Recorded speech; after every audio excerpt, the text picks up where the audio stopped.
Yay. Yeah, I got the bulldog with me tonight. Oh, bulldog down here getting butt scratches. Old Red down here getting butt scratches. The UNN mascot. Yeah, down here tearing shit up. That's cool. I'm feeling the effects of your Ohio humidity. Oh, bro, just crazy, isn't it? Yeah. Did you run today? Did you run today? By the way, I did. Dude, here's what's crazy. Today was basically no humidity compared to what it's been for like the last couple. Yeah. Like it was like, what was today? As a matter of fact, that actually brings up a good. It was 86 degrees when I went running, and it didn't feel horrible, but at like 3 miles in, all of a sudden, like my legs just felt so heavy, and like I was like, oh my god, and that's when like I know it's not humid like as it's been for you guys, but it was humid for me. Dude, probably. I'm sure. I went running, over here. Yeah. Flat Secor Park by my parents' place. So. Oh, dude, I lied. I lied. It was humid as fuck this morning. But here's the difference: is like I ran early enough this morning that bulb temperature wasn't bad. It was only 64 degrees when I ran this morning. The humidity though was 94%. Dude, but you're right, man. I mean, we're basically just running through clouds the entire run. Like it's just ridiculous, and not because we're in elevation. Like not the cool kind of clouds. Yeah, it's definitely a change for me. It's good for training though. Yeah. But dude, it's nice to be in Ohio, anyways. To see everybody. So. Nice and flat for you. Yeah, but not in the home studio for the show tonight. But we'll make do. We'll make do with what we got. I do want to mention. I forgot to give a plug. Last episode when we had Robert on, Robert does have a Substack account that he writes articles for, and it's pretty good. I've been reading his articles, and right now he's releasing articles about his 6 days in the dome, race, breaking it down by day, which is pretty cool. But his Substack account is called The Even Split. So if anybody wants to go check out his Substack, I highly recommend it. And race results, we got Hardrock. Hardrock was the big one. Got a lot of news on Hardrock.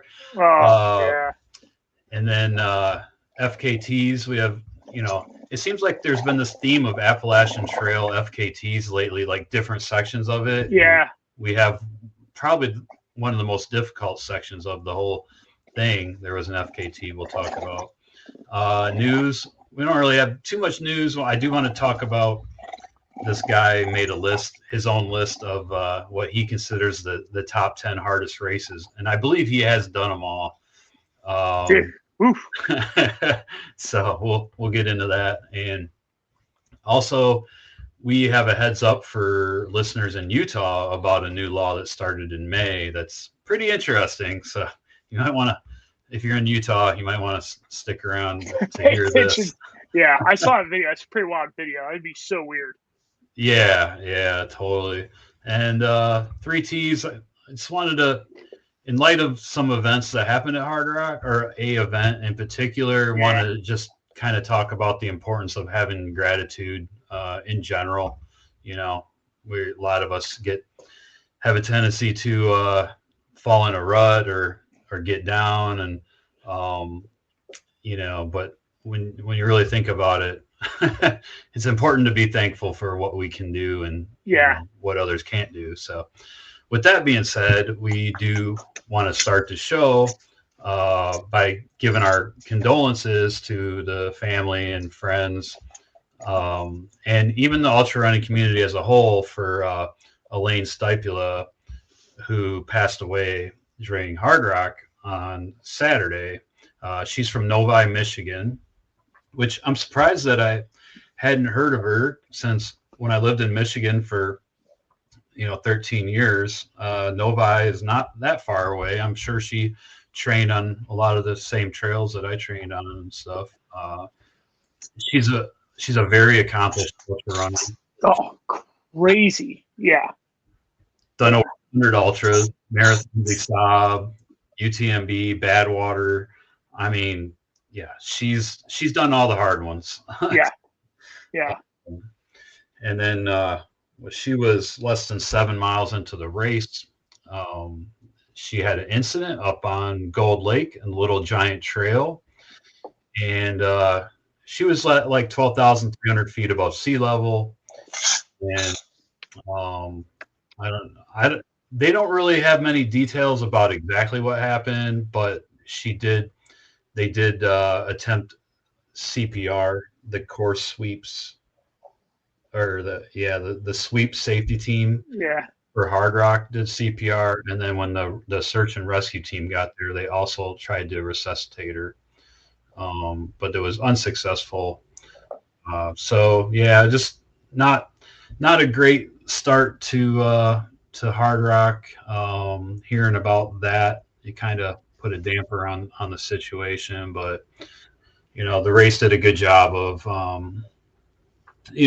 sending out the condolences. Even in the post race, they did a big moment of silence, and it's just one of those things. Like, we don't know what the cause of death was, but it's anything can happen when we're out there. So we just gotta, this maybe goes back to Johnny's your public service announcement last year about your heart. Yeah. So. Hey, you just don't. You really don't know. I had made a comment on Threads. There's a conversation going on there, and I mean, if there's one silver lining to it, right? If there's one like positive to try to spin out of it, she clearly passed away doing that, something that she truly enjoyed and loved, right? So yeah, that's the spin that you want to try to put onto it, to try to find the silver lining in it. She probably hit the top of that 12,000 foot climb, was like, fuck yeah. You know what I mean? Like, she's like, yeah. That's a nice thought. She did. She was doing what she loved, so that definitely is a good thing. But yeah, just sad thing, and we definitely feel bad. Want to send our condolences, to everybody. So rest in peace, Elaine. The ultra running community will miss you. Yeah, for sure. All right, well, let's get into some of the other stories at Hardrock. So it was a counterclockwise year, right? The hard year went up the ramps and down the walls, and it was smoky. There's a lot of nearby fires. There's fires all over the West right now. The damn north rim of the Grand Canyon, the lodge just burned. The lodge down. gone. Yep. I went in there when I was camping out there one time. I went into that lodge on the north rim, and man, that was really cool. There was a big deck with a bar out on the back overlooking the Grand Canyon, and this is the second time. It's the second time that lodge is burnt down in its existence. So they rebuilt. Again, they rebuilt it once. They can rebuild it again. So but it does suck. I mean, it's the whole season's done for that place now, right? I mean, at least this season. So that the North Rim is a lot more wild than the South Rim. Like, there's a lot of forest around. I could see how it could be more vulnerable, but getting back into Hardrock, so there was a bunch of fires, and smoke did fill the sky early in the race. I don't think the air quality was bad. Maybe the smoke was higher up in the atmosphere. I think the air quality was okay, but it was above average heat, from my understanding, for the race.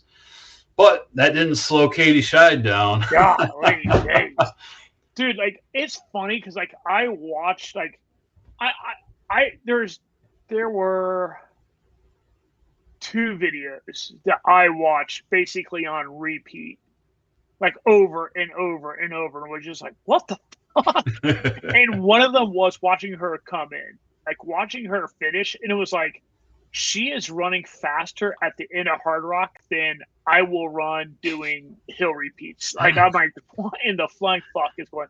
Like, she is not human, man. Like, she's just impressive. She's really, really hit her stride the last couple of years, and she just seems unstoppable at this point. Yeah.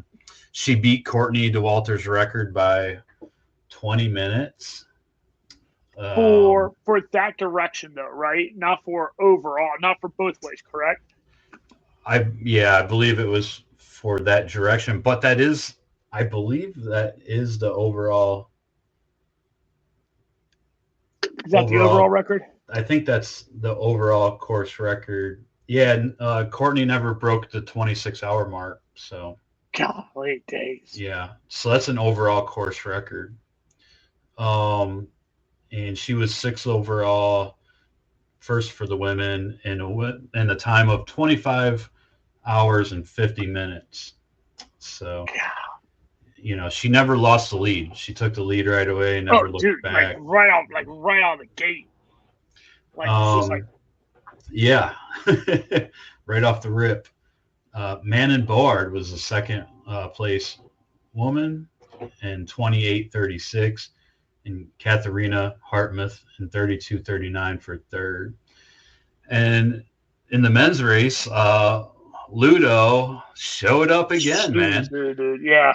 He's at 49 years old. Shows up and says, "Step aside, boys. Watch out, youngsters." That's right.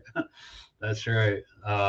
So yeah, he did not set a course record. He was an hour ahead of course record pace for quite a while, but I think that goes back to the heat this year that you're talking about. The heat, and then maybe like that's just like the air quality.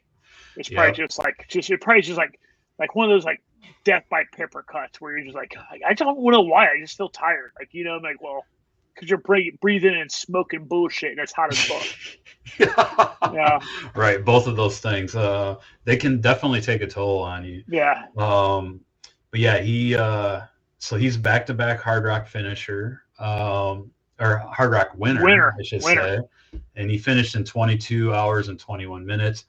Matthew Blanchard was second for the men in 23:44. Matthew is also French, like Ludo, but Matthew lives in Canada, but he's originally from France. And Jermaine Granger, also from France, 24:04 for third. So the whole podium was French men. Just dominated. And you got 3 French men, you got 1 French woman. Yep. So pretty impressive showing by our brethren and our sisterin from from France. Getting all the Alps training runs in, man. Yeah. So yeah, it was pretty. I mean, I would say that nothing like too crazy as far as like battles and things like that. Zach Miller, he was running in like second or third for quite a while. He fell off big time at one point, but the last 20 miles he seemed to make up some decent ground. Finished fifth overall and 5th male, 25:49. David Ayala, 24:22 was 4th for the men. I think the best race, the most intriguing thing that was really kind of happening of the whole race, for me at least, was the race for 5th overall between Katie and Zach. Yeah. I mean, like, that was like a good race, man. I actually thought Katie had him. She was closing in. Like that final climb, I was like, oh, she's gonna get him. So if there's anything Zach does, man, it's like he can hard charge at the end. But that was less. That was like 1 minute and 1 second difference between the two of them. Yeah. I saw a video where I can't remember who was doing the video, but I saw a video where it was basically Zach saying like, hey, like it was everything I had. Like I emptied the tank to hold on to fifth. That's right. Like he's like you were pushing me. I thought you were going to run me down. Yeah. So that was cool to see. I wonder what he looks like in person, because when he looks like an extremely small, like short, like stocky built dude for an ultra, right? Like he is. Yeah. He's short, but like he's a little bulky fit, and like but man, he's just like he's a hard charging guy. Like he doesn't give up, you know. He gave it his all. I think he did have some struggles out there, but I mean, hey, fifth overall. Yeah, I'll take it. I'll take those struggles. Sub 26-hour Hardrock. I mean, you know, that's nothing to complain about. No. No. Yeah, and one kind of interesting story was that, you know, Tara Dower, after being sick and having a DNF at Western States, she ended up being first on the wait list for the veterans, you know, the Hardrocks and like two separate things, veterans and nevers. So it was funny watching her Instagram posts the night before. She's like, got my drop bags all packed, you know, like got my gear all set out, and like, man, what do you do if you're first on the wait list and like for a race like that? Yeah, so you'd have to go there. I mean, you'd have to do it all. You'd pay lodging and like get all your stuff ready and be ready, because you might get in at the last second. Yeah, that'd be such a weird thing. You know, like you get to call at like 4 a.m. Hey, someone's stuck at an airport. They can't make it here. You're in. I've been drinking all night. You know. Yeah. You know, I didn't have to get in. That'd be so weird. Yeah. So, but unfortunately, she did not get in. I'm sure she has energy to burn from all that training for Western States. So she was probably really hoping she was going to get in. But, and then a cool finish at the end, the last finisher, 61-year-old Anna Ogania, she finished with less than 10 minutes left. I think she had less than 3 minutes left. Yeah, let me pull up the video here. I'm not sharing my screen just because I don't have my normal computer and Wi-Fi set up, but 47 hours and 53 minutes exactly. So she had 7 minutes to spare. She was emotional, and I totally get it. And you know, kudos to her, 61 years old. Like, that is just awesome. And she looks strong as fuck. Yeah. Right. She's not she's like, I don't know any other way to say this other than this. She's not frail looking. She looks like an absolute specimen of a 61-year-old. You know what I mean? You can tell she trained her ass off. She lifts. She's a unit. Yeah. It was awesome when she just threw down her poles and charged to the rock. It brought back memories for me of finishing Fat Dog with 5 minutes to spare in 48 hours. You know, it's like I threw my hat down. Like, I was like, and for them, for Hardrock, you make that turn, right? I guess it's a left, right? You make that left down that final little stretch where the rock is. Yeah. So you, at that point, right? You know how long it's going to take you to get down that final. So when you make that left, you're like, oh. Yeah. Yes. You know what I mean? You can really, all the way until that left, you're probably butthole puckered. You know what I mean? Dude, but no you make joke. that left, and it's got to be one of the best feelings ever for that race. No joke, man. To go through all that, it's Yeah. Dude, I mean, that's just as awesome as the first place finish. I mean, like the amount of pain for 48 hours. yeah, exactly. Like, golly days. Exactly. That's just, Yeah. that's 2 nights. Yeah. Yep. Sure is. Oh, 2 rough nights. And then also Jam Jam got his dirty double done. I think he actually probably performed better at Hardrock than he did at Western he States. 100% sandbagged Western States. Yeah. He sandbagged Western States. Like Yeah. nothing. I mean, you got to try for any 100, but like Yeah. he did not. He just took his time and cruised. Which, if you're that fast, you can do some shit like that. Kudos, but like he Yeah. 100% did not. You know what I mean? Like, I think, which makes sense. I think he played it safe. He knew he had Hardrock coming up. Hardrock is more suited to his style run. He's more of a mountain runner, I think, than like a fast course runner. He finished in 39:39, so he had about 8 hours to spare. Mike Wardian, he was in Hardrock this year. I didn't even realize that until the day of. And he was 24th overall, 19th male. Billy Yang's wife, Hillary Yang, I will say this, Hillary Yang did such an awesome job commentating on the live stream at Cocodona. like it was awesome. And but kudos to Hillary. She finished in 43:53. And Lee Connor, Ohio's Lee Connor, 44:27, finished Hardrock. You know what? Shoot, I did not. I took a picture of our picks. My notes are in the other. My notes are in the other room. Oh, here it is.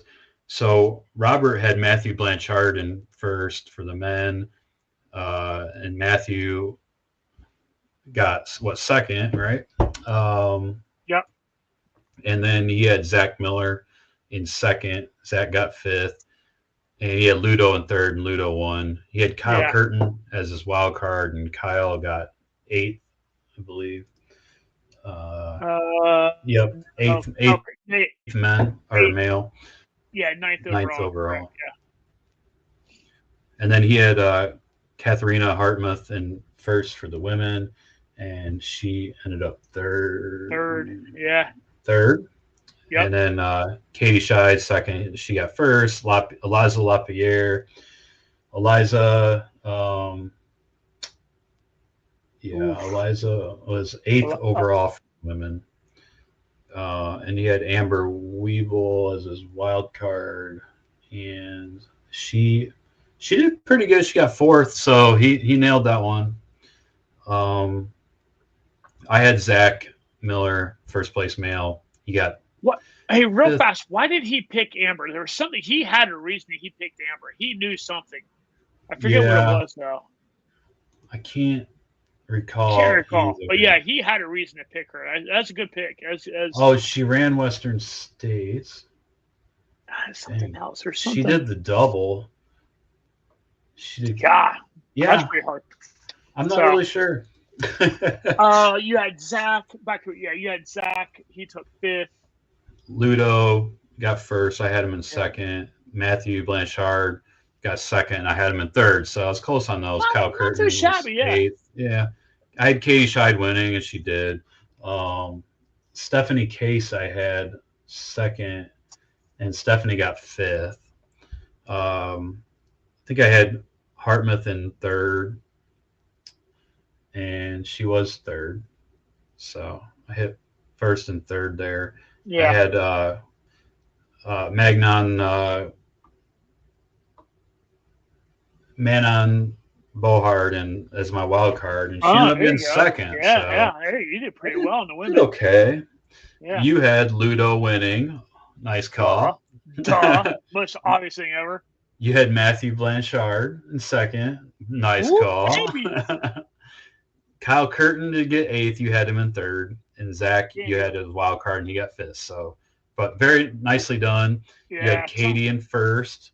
Yeah. You had Hartmouth in 2nd, and she got 3rd. You had Shelby Johnson in 3rd, and Shelby. I don't think Shelby's 18th. 18th. Okay. Yeah. So Shelby fell down there. Stephanie Case, you had as your wild card, and 5th. She got 5th. So pretty good overall, I'd say. Not too shabby, yeah. Yeah, we were in the ballpark. We nailed a few. We did better on this one than we did Western States for sure. Oh, yeah. We got our asses handed in Western States. Western States was just so damn deep. This one wasn't as deep. This one was like, you know what I mean? Like, no, it really wasn't. Yeah, it really wasn't. It definitely helped us. Yeah. All right. Well, that was Hardrock. Just my favorite race, I think. I love the mountain course, and I've been out there hiking, and it's just, man, that's just some awesome country. Yeah, I can't. Like it hurts my head to even try to think about that elevation. Yeah, it's just what's the elevation gain and loss on that course? It's 33,000 up, 33,000 down. It's a loop, so it goes through 4 major towns. Like starts in Silverton, depending on the direction you're going, but it goes through Ouray, Lake City, Telluride. Maybe not in that order, but right. Ouray is way up. It's like it's north of Silverton. I think it's the northernmost one there is. Yeah, and then it's from Ouray you go like straight kind of west over the mountains to get to Telluride. So what a race! Man, it's awesome. It's awesome. Definitely my dream race. I've done a few qualifiers. I needed to do one this year, and I'm not because I'm taking a gap year. Yeah. But we'll try to get back on that horse next year. Yeah. All right. I want to talk about this race that we did not cover because I didn't know about it. But on 4th of July weekend, up in British Columbia, Gary Robbins, he started a new race since his other race got kind of swept out from under his feet. Yeah. But he started the Alpine Glow 100K, 60K, and 35K in Valemount, British Columbia. Dude, absolutely insane pictures. Oh my God! So it's like the Rocky Mountain Range. It's the Canadian Rockies, and the locals say it's in the middle of everywhere. The Robinson Valley lies at the confluence of three mountain ranges: Canadian Rockies, Caribous, and the Monashis, and each spectacular in their own right. Just over 1,000 local residents in Valemount. The locals call it Vale, so it's just a small mountain town off the beaten path.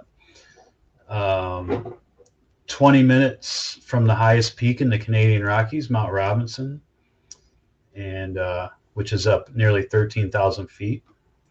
So, yeah, like you said, the pictures just look really awesome.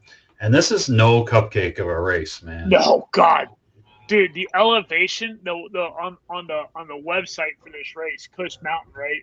On the elevation, it's just like, I mean, you have 2 miles flat and then like up, and you got some more flat, and then it is a 1,500-foot climb in like, I don't know, 7 miles.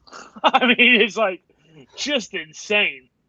Yeah, so the 100K has 15,750 feet of climbing, the 100K, and it starts at 9:30 p.m. at night. Gross. And it has a 23.5 hour cutoff.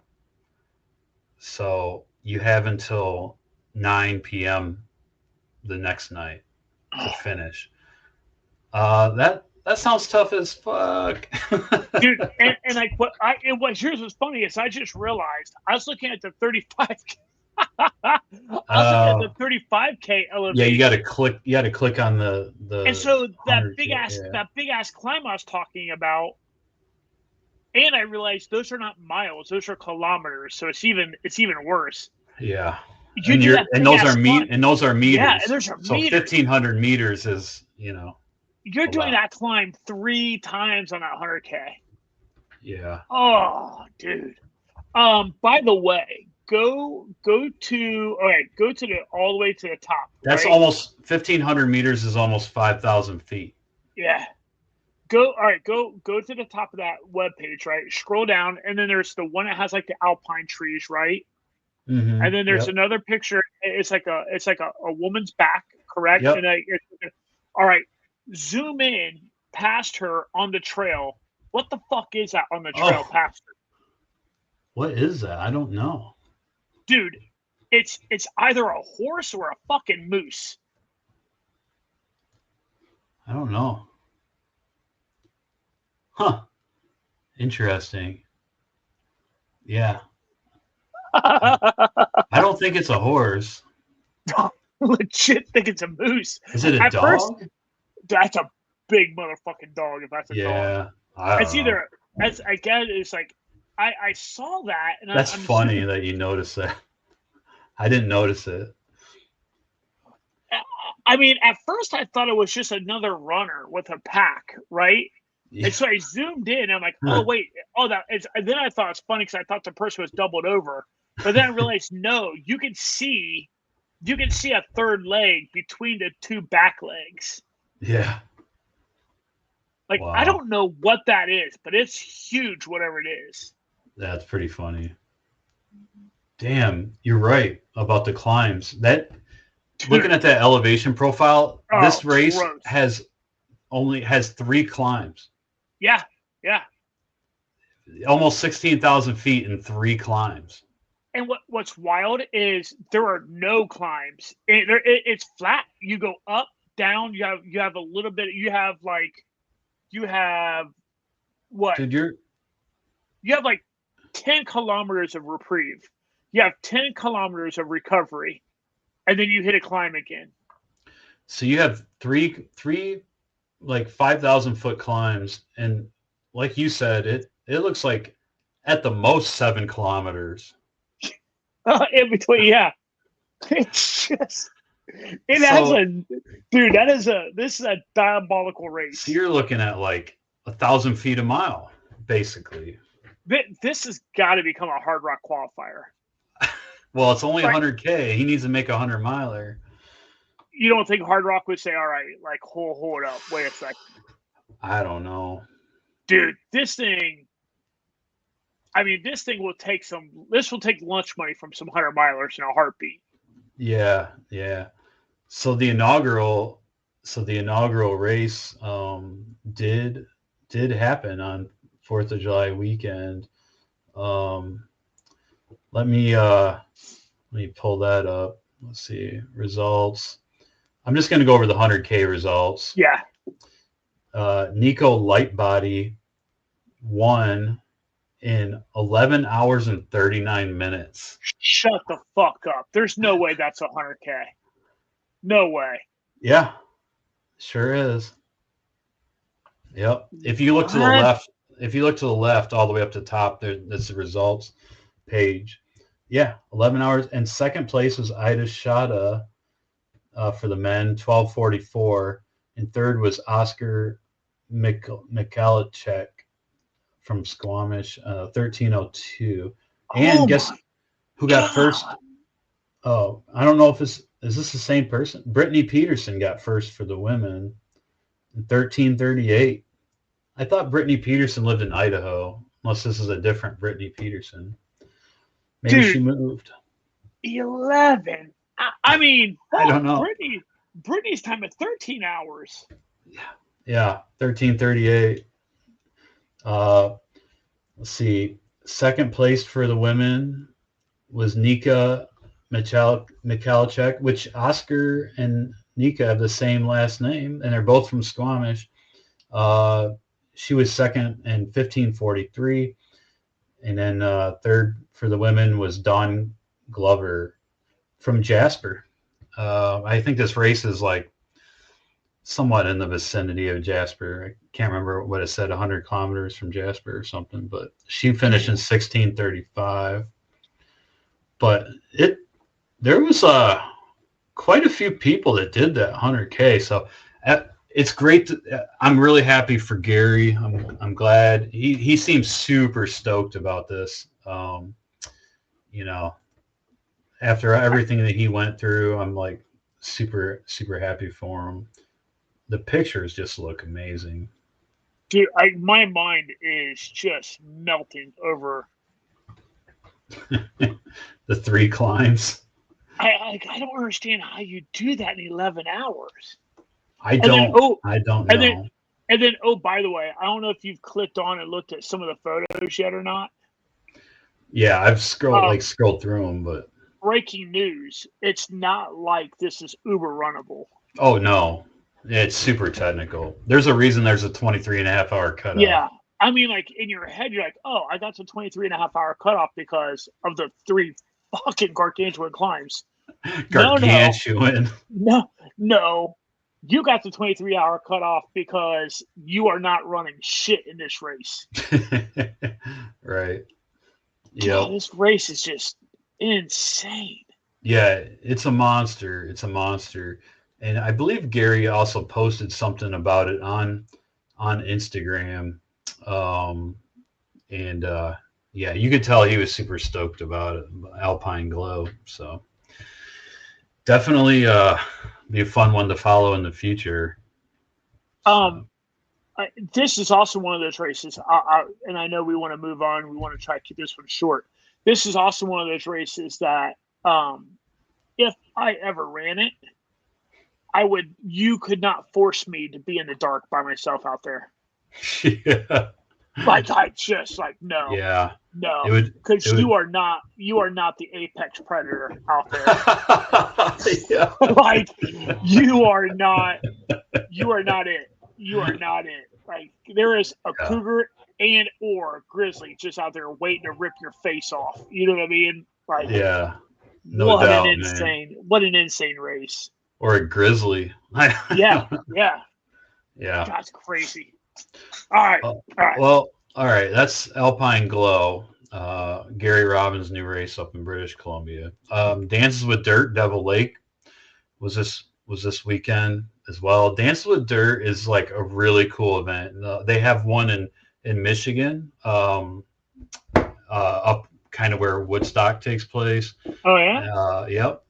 They've had this for, God, I'm guessing like, I don't know, 25 years maybe. Let me see.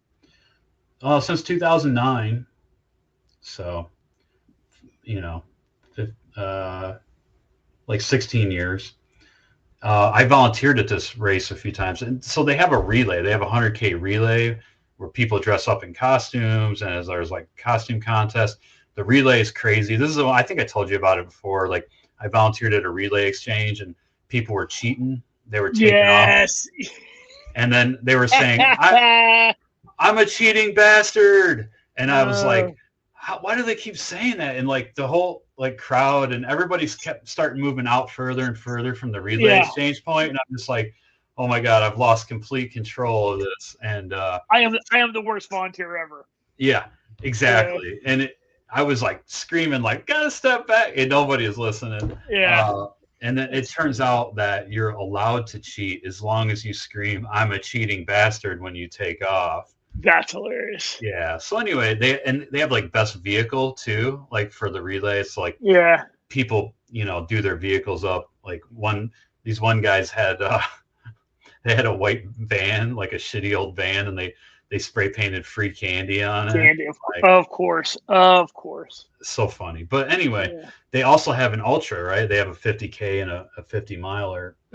And so they have one in Gnawbone, Indiana. They have one in Michigan. They have one in Florida too, I think in the winter.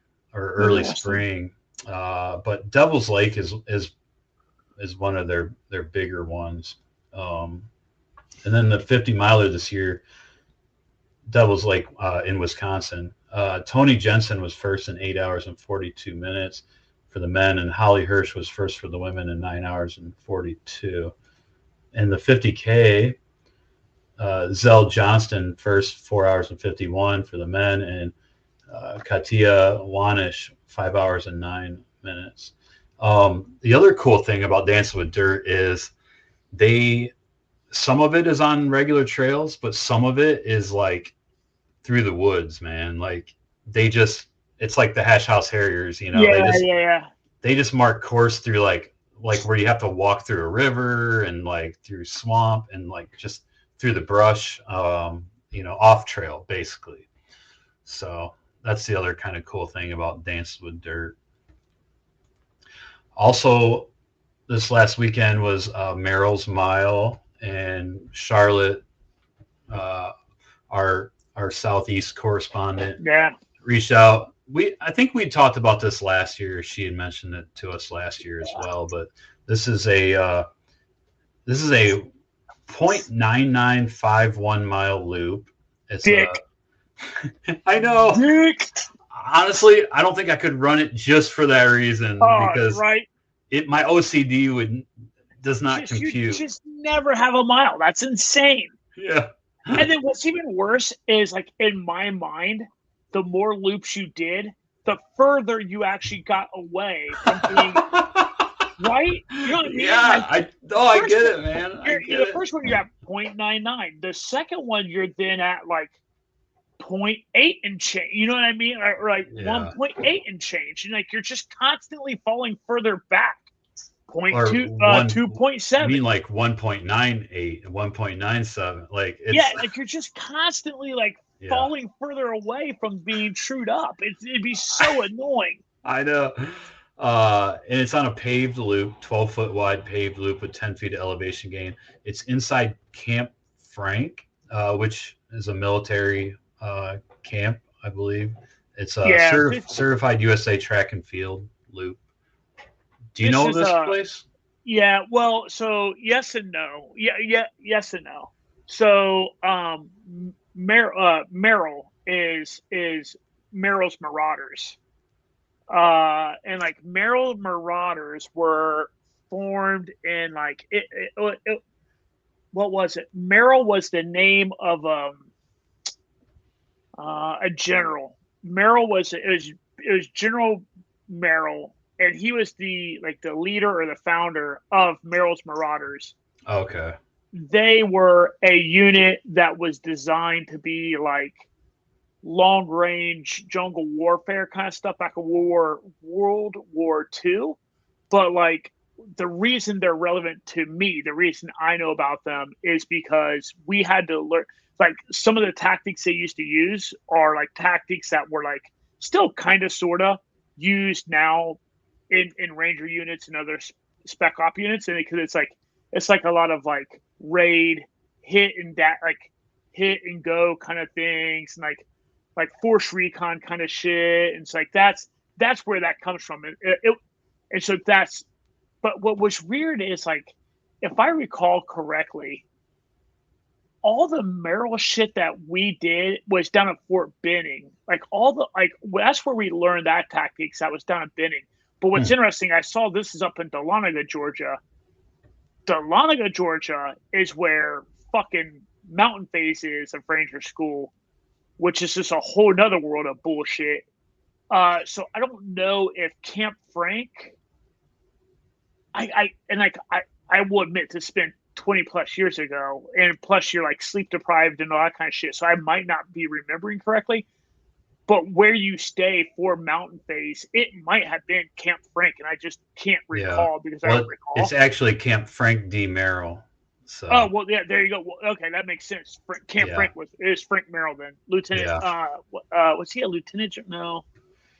He was a general. I can't remember what level of general he was, but he's a general. Yeah. But anywho, that's okay. That's no, thanks for that background. And this might be a little annoying too. There's like 10 feet of elevation gain per loop.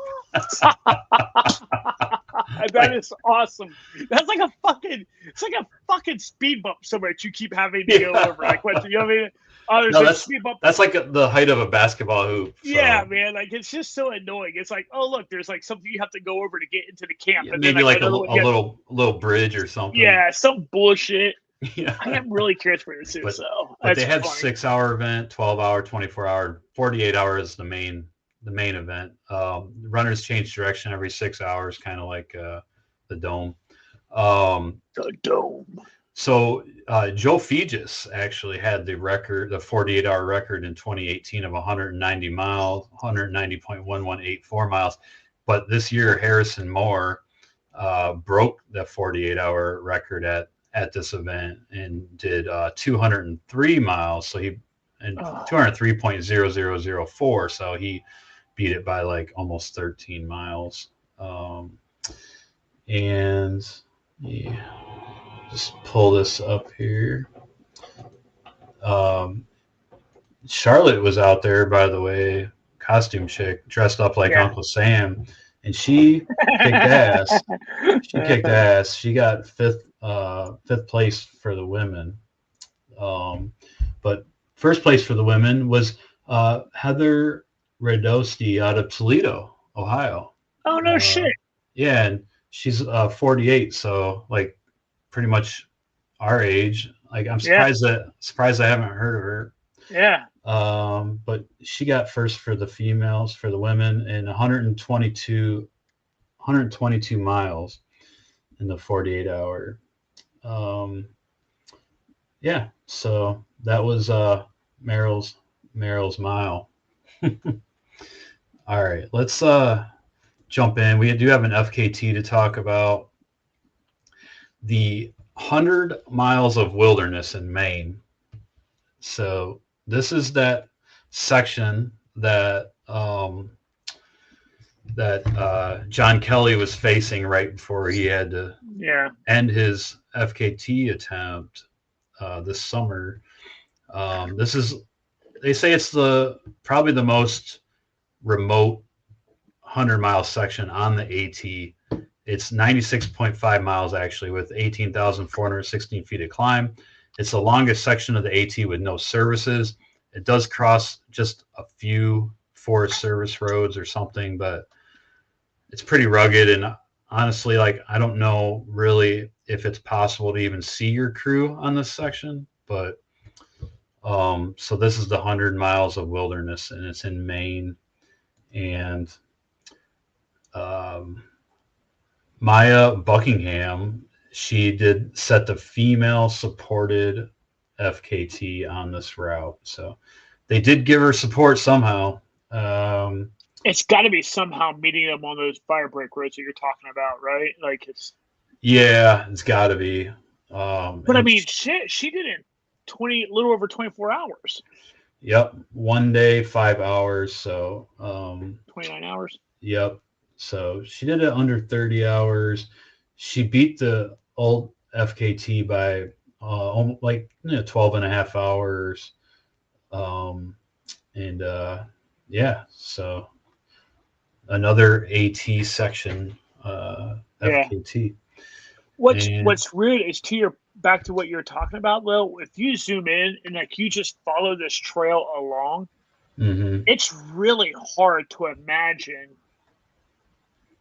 like how the fuck her crew stayed in front of her. Yeah, like to your point, like it's just so damn remote. Yeah, that's impressive, man. That's crazy. Super impressive. Okay, so Liz Derstine is still going on her FKT attempt on the PCT. She's gained a little bit. She's at 39 miles per day average right now. But as we were saying, she needs to get to 43.8 miles a day to set the I think she's doing self-supported FKT. So she still has some ground to make up.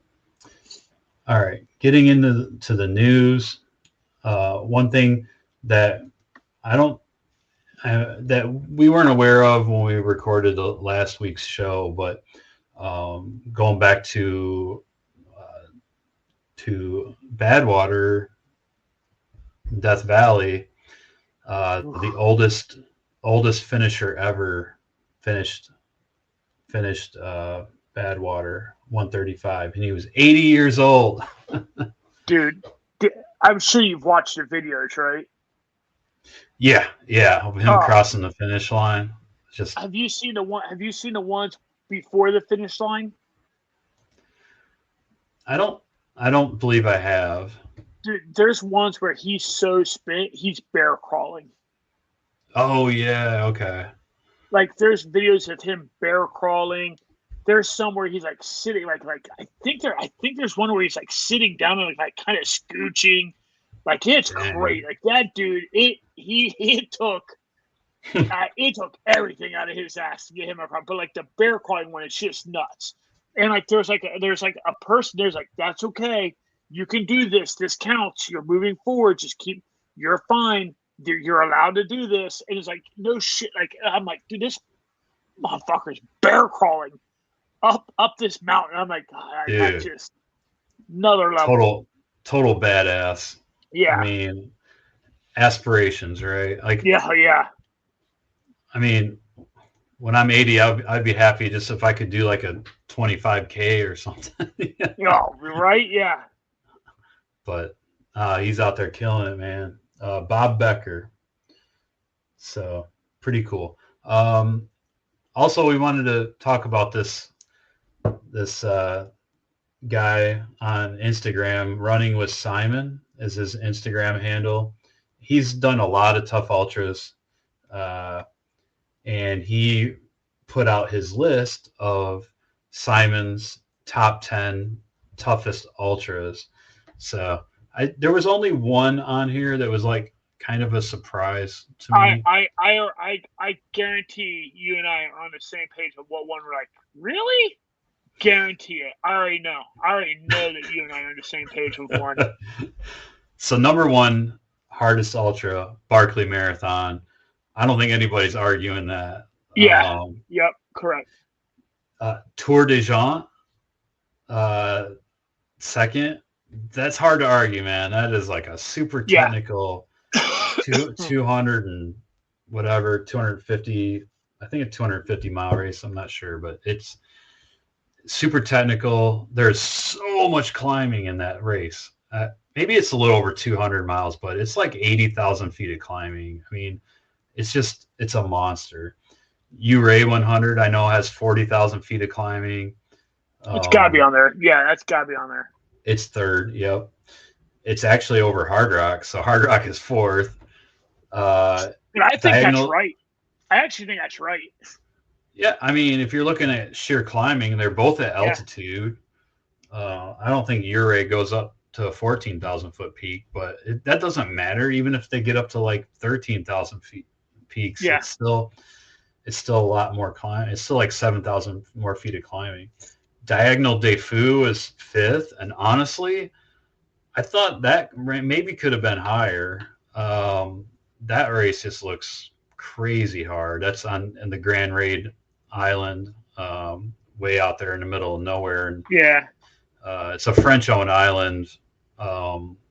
It's west of Africa, so like west of like the southern tip of Africa.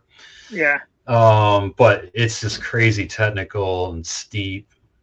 There's some pretty great videos. Dylan Bowman has a really great video when he ran it. UTMB was sixth. That's still got 33 or 32,000 feet of climbing. So obviously it deserves to be on this list. Hurt 100 is seventh. Hurt. Fuck no. No. Fuck. I would do any of these races before I did Hurt 100. Sands, maybe except for Barkley, because I cannot fucking stand bushwhacking. Yeah. Like I can't stand going through briars and shit like that. Yeah. Hurt would be the last race on this entire list that I ran outside of Barkley. If Barkley would be the last one I'd run, Hurt would be the next last one I'd run. I would be like, fuck it, I'm going to die, but I'll do any of these other ones. Would not do Barkley, would not do Hurt. I completely agree with both of those, man. I have no desire to do either. Yeah. Cruel Jewel 100 made the list. Yeah. So this is, 33,000 feet of climbing, and it's in Georgia, and it's in May. Yeah. So you could get some crazy humidity along with that huge amount of climbing. And there's like minimal switchbacks, right? It's like just like straight up and down. It's East Coast. Yep. Now the next one, the 9th toughest race, is the one, and we're both on the same page here. Yeah. Leadville 100. And like full disclosure, neither of us have done Leadville, but our friend Ronnie did. But one of our best friends has. That's right. Like I could see Leadville being hard for the sheer altitude. You're at like 10, 11,000 feet. When you get up the whole pass, you're at like 12,500 or 12,800 feet. But that's the high point on the course. I think maybe Leadville is tough because of the 30-hour cutoff could be, but really there's only, I'm thinking there's around like 16,000 feet of climbing at Leadville. Yeah. Maybe 17. It's not as much climbing as you would think. I think from my understanding, there's some decent amounts of runnable sections of Leadville. Yeah. Well, isn't it almost all road? No, there's trail, especially up and over Hope Pass. Yeah. But there are some sections of wide track or Forest Service road. But yeah, Leadville was 9th. And this guy has done all these races, right? So I'm not discounting what he's saying. He would know. He would know. Yeah. And Badwater 135 was 10th. So he's saying Leadville is harder than Badwater. Well, you're putting Badwater at 10th, man. Golly, Davis. Yeah. So I honestly this is Simon's opinion on top 10 toughest ultras, but I think for the most part he's pretty much nailed it. Like it's hard to argue with most of those. I mean, with the exception of Leadville, I don't know because I haven't ran it, but I don't know. I was scrolling through the comments. By any wild chance, did you happen to notice who just had to chime in and say something? Oh, I know. I saw it too. Golly. Shut the fuck up. Yep. Yeah. So somebody did mention Arrowhead 135, which I saw that too. Yeah. They definitely have a case there. But yeah, no, those are all like super tough races, and I haven't done any of them. and here's the thing, right? Like I don't know where he's at in his running career, right? But like now, dude, like never mind. Now you got like you have shit like High Lonesome. Yeah. You know what I'm saying? You got shit like Crazy Mountain up there in Montana, like that Crazy Mountain. Scout Mountain. Scout Mountain, yeah. What's that one I shot you down in Arizona? I always fuck up its name. The Moogie and Monster. Moogie and Monster. You got it. Like yeah. like there are some fucked up hundreds out there nowadays, man. That's true. It's crazy. True. That's true. There's definitely some tough ones. And maybe the Hardrock qualifiers have changed up a little bit. Yeah. So maybe in the next episode we'll go over the current Hardrock qualifiers and maybe compare them to the races on this list as well. That's a good list. That's a good talking list right there. I enjoy that kind of stuff. Yeah. I really do. All right, the last story we're going to talk about is, so this guy, I think he's like a social media ambassador for several outdoor brands. Kyle Burgess. I think I read somewhere that he was the guy that encountered the mountain lion and got that on video. Oh, really? But yeah, yeah. Um, but anyway, so Kyle Burgess in Utah, he was out on a run in a wildlife management area, and he got stopped by a game warden while running on state wildlife management land about an hour south of Salt Lake City. And the game warden informed him that since he didn't have a valid hunting or fishing license, he was breaking the law by trail running there.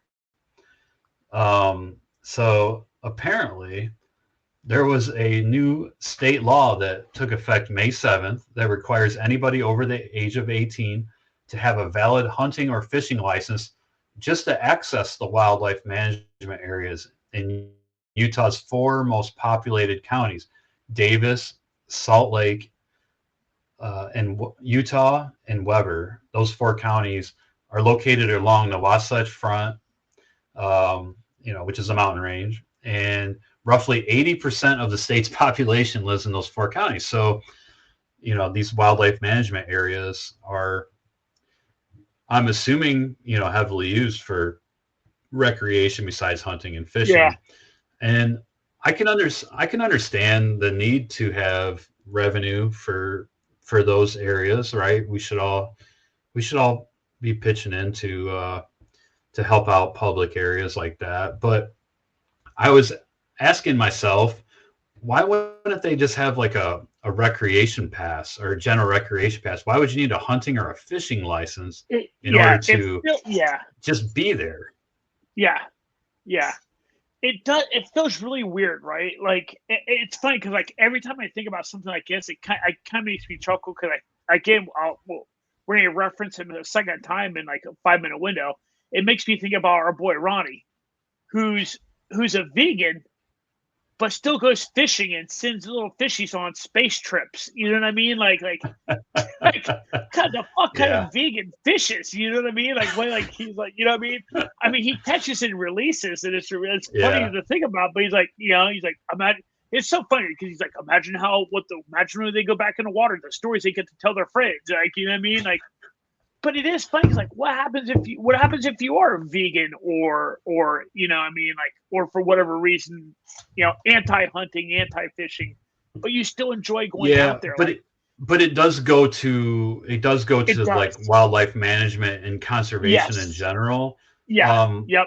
And I did find the answer to why they don't just issue a general recreation pass.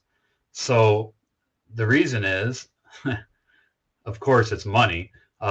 Federal funds are not attached to general recreation permits, but with hunting and fishing licenses, federal dollars match those. So it'll bring in more money for the state wildlife recreation areas or wildlife management areas. So for any of our listeners out in Utah, just be aware if you're going on wildlife management areas and you're in those four counties, Davis, Salt Lake, Utah, or Weber, that you need to have a valid hunting or fishing license. Hunting fishing license. Yeah, it is interesting. I mean, it's an interesting thing. Yeah. All right. So the last thing we have is 3 Ts. And with the sad passing of Elaine at Hardrock, I thought we should talk about gratitude because it's just I'll start. I'll just say whenever I'm feeling like shit on a run, when I really think about just being thankful that I can be out there doing this, and there's a lot of people that can't. It's it definitely helps. Helps take your mind off any pain or down feeling that you have. It's like, I get to do this, right? Like, I choose to do this. I get to do this. Yeah. Look at all this awesome stuff that we get to see. We get to do these races and all these awesome places that we would never otherwise go to.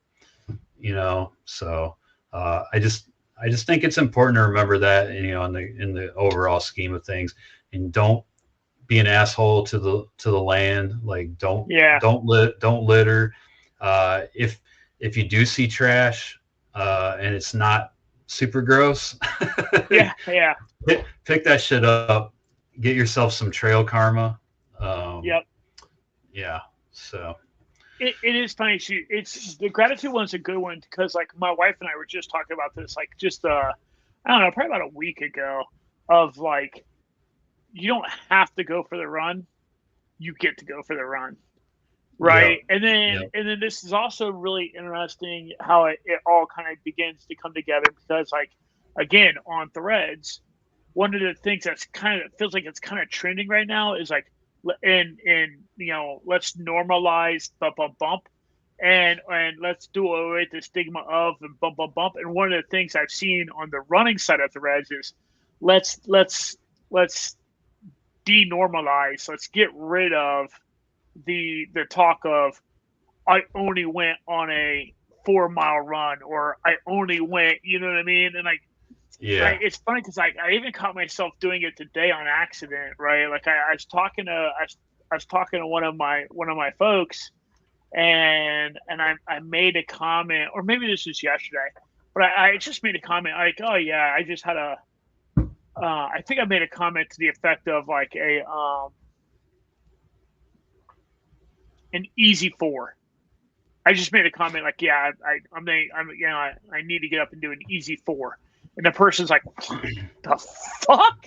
Like, I would die in 1. And I'm like, oh man, that is a really weird thing to like, to you know what I mean? Like, we forget, you know what I mean? Like, we forget that, like, it's like some crazy insignificant portion of the population has done a marathon or a half marathon, let alone 50Ks, 50 milers, 100 milers, 6 days in a dome shit. You know what I mean? Like, for sure. It's like, it is that thing where, like, just be happy that you're able to do what you're able to do, and like, don't have it, like, do your best. You can't say don't have this feeling, but do your best to overcome imposter syndrome and just be grateful for what you're able to do. So yeah, I think absolutely, that's a really good man. Yep, awesome.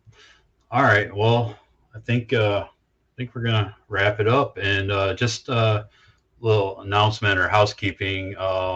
We are going to be off next week. Spending some time with family, and just it's just not gonna work out. So, unfortunately, but no, so we'll be off next week. We'll be back the week after. We'll catch up on anything that we've missed. But once again, we appreciate you all. Anybody that listens and is still listening at the end here. Yeah. Cool. All right. Well, have a good weekend, and we'll see you in 2 weeks. All right. See you, everybody. Thank you.